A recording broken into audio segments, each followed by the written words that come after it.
রমাদানের দিনগুলো যত কেটে যায়, এক পা করে যত আমরা ঈদের দিকে হাঁটা শুরু করি, হৃদয়টা কেমন যেন শূন্যতা প্রতিদিন বাড়তে থাকে। কিন্তু কিসের এই শূন্যতা? এই তো দিব্যি ভালো আছি, হেসে খেলে আনন্দে প্রিয় মানুষের পাশে দিনগুলো তো দিব্যি ভালোই কাটছে। কত আয়োজন, কত কোলাহল, কি নেই? সবই তো আছে। তাহলে কেন এই শূন্যতা?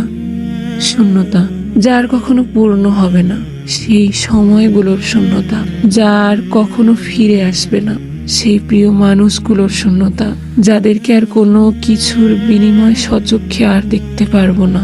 এই তো কিছুদিন আগে তারা আমাদের সামনে ছিল, আমাদেরই মতো হাসতো, খেলতো, জীবন নিয়ে কত স্বপ্ন দেখতো। কিন্তু আজ কোথায় তারা?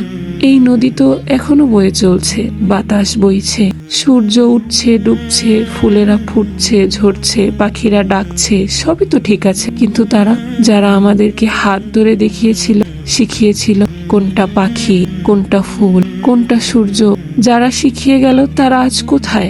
তারা হারিয়ে গেছে। সময়ের গভীরে আজ তারা হারিয়ে গেছে। আর কোনো কিছুর বিনিময় তাদেরকে পাবো না। যারা শেখালো ঈদের আনন্দ, তারাই তো হারিয়ে গেল দুঃখ দিয়ে। এই তো জীবন, আমিও তো হারাবো অতল গভীরে। কেউ কি খোঁজ রাখবে আমার? কেমন আছি আমি, কোথায় আছি, কিভাবে আছি? সময়, তাকে তো চলতেই হবে, হয় আমাকে নিয়ে, নয় আমাকে ছাড়া। তার চলা তো থামবে না। থেমে যাব আমি চিরতরে, ঠিক যেমন থেমে গেছে তারা, হারিয়ে গেছে সেই অচিনপুরে।